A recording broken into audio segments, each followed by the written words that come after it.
Good morning, everyone. I am Melanie and Josh, publisher of the Lansing Journal, here again with Josh Bootsma, our managing editor. And it's great to be back in front of the camera with you, Josh. Yes. Good morning, everybody. We've spent the last 3 weeks out and about town. We were at Big George, talking with Big George at his auto shop.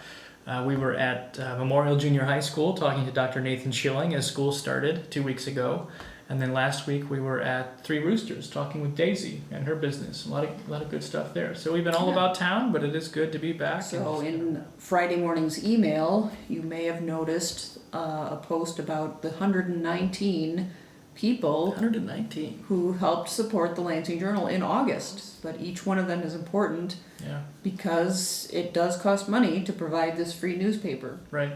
And so one of the ways that those funds go to work more recently have been our increasing TF South sports coverage. Right. So starting on August 17 was the first TF South sports match. There was a golf round that happened then. Since then, we have posted 6 sports roundup stories for TF South Sports. We're currently in a groove of doing 3 a week, and I think we're going to continue that. So every other day, essentially, you will receive a TF South Sports roundup in your inbox, detailing the scores and some of the notable achievements of the student athletes. That's something we've really wanted to do, and people have asked for it. Right, people have asked for it, and we've asked for help in doing that, and people have started to come through for us in that way. Yeah, we appreciate that because we do think it's important to cover all the sports. Right. You know, there's more to sports than just football, basketball, and baseball. Right. I was surprised to learn that TF South has 23 different teams. It's a lot of sports going on. Josh thinks he can cover them all. Well, and let me take that actually to say thank you to all the coaches who have been working with me, sending me stats, because as Melanie just so subtly implied, I can't cover them all.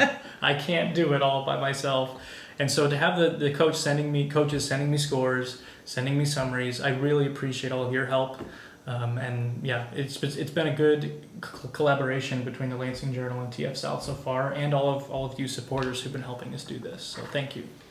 And we enjoy doing that because we like getting those kids' names into the newspaper, not just from the big sports, but some of the lesser known sports as well. Right. And that's a way to make connections in the community and build community. So we want to keep doing that. We appreciate the people who have signed up as monthly sports supporters already. And I'll put a link below in case any more of you would like to help us provide expanded coverage of Lansing sports so that more student names can get in the newspaper each week. Yeah. So speaking of Lansing schools and our coverage of Lansing schools, our education reporter Jim Masters was able to very quickly turn around a story about the local impact of the governor's mandate that all teachers receive a COVID vaccine or be subject to weekly COVID testing. That announcement was made official last Friday, I believe, and by the end of the day, Jim had spoken with a representative from each of the public school districts in Lansing. I was able to help him and talk to some private schools as well. So we had every single school in Lansing had the opportunity to provide a comment in that story, and before the end of the day. So that was some good reporting from Jim. We're very grateful for Jim to be able to do that, and we're grateful for your support so we can provide that kind of, I don't know how to say, maybe newsy news. I don't know if that's a good way to say it, but I think you know what I mean. Like that breaking news that's really important for our community and the people in it.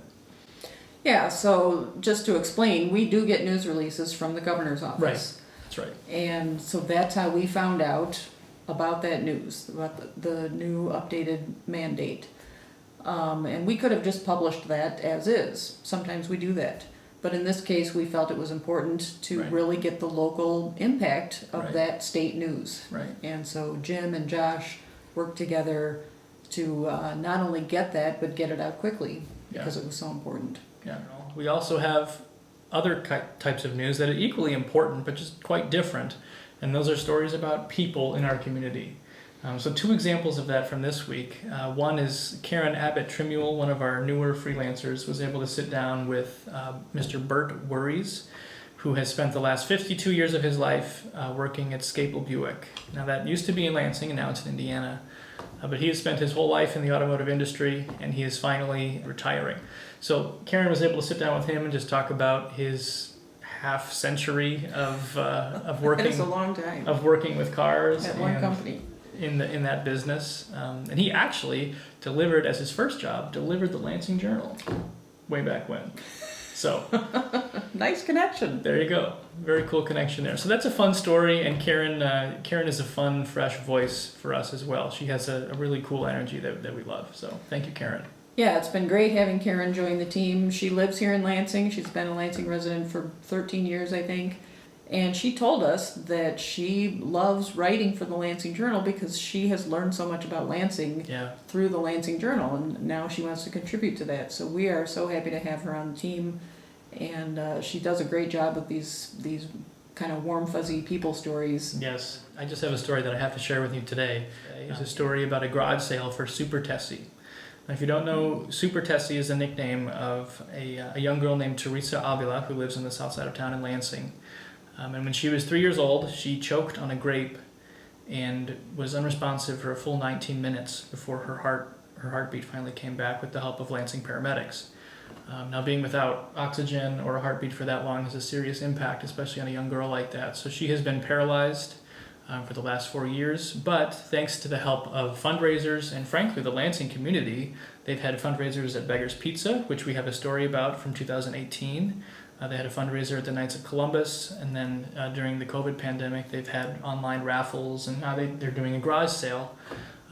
So through that help, she has been able to pay for medical operations and things that have helped Teci get better. And she's able now to move her head. She's able to laugh and giggle. And So you got to meet her. I got to meet her on Thursday at their garage sale. I didn't know what garage sale was. As any normal person, I like to go to garage sales. So I just stopped at this garage sale and met Elizabeth, and she started telling me about her daughter.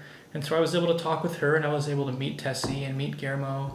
And it was a really good thing. I was just happened to be there, and it's just a cool example of community news. It really was. So their garage sale is going on. If you watch this video Saturday morning, the garage sale happens on Saturday from 9 to 3.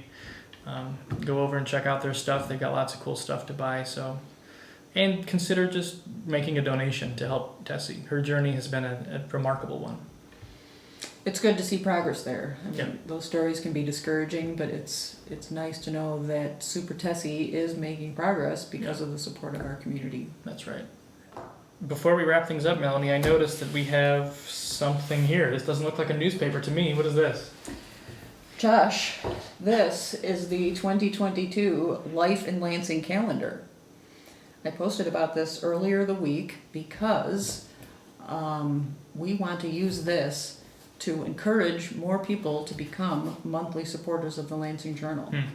So there's a tie-in here: monthly support, monthly calendar. There you go. You get it? Yes, I do. That's cool.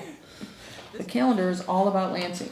We're using Lansing photos on every page, and Lansing dates on the calendar pages, and links to articles that the Lansing Journal published in previous years. So just these are all photos taken by the Lansing Journal, right? Right, Lansing Journal staff. Down here we have local dates like Lansing Fallen Heroes Day on April 8, Right. District 158, 171, Spring Break. And then what is this? This is a QR code that people can scan to go to this story, which happened on April 27, 2019. That is a story about the 10th annual Community Cleanup Day. Another Lansing event. Yeah. So yeah, the whole calendar is about Lansing, and we hope that people will sign up as Lansing Journal supporters, monthly supporters, and then as a thank you, we will give them this calendar. Very cool. Monthly supporters, you get a monthly gift. It's a beautiful flip tie-in, the calendar right? each month as your support helps us continue to report news. Very cool. Looks really, really nice. And Melanie worked with Katie Arvia, a freelancer, and Jennifer Yost, another freelancer of ours, to put that together. So thank all of you for your hard work. It looks really good. Thank you. You're welcome. As we always say, another busy week in Lansing. Busy week. Thank you for your readership. Thank you for your support. We appreciate having a community that believes in this newspaper and is willing to keep it going. So sign up for a calendar, become a monthly supporter, and we will see you next week.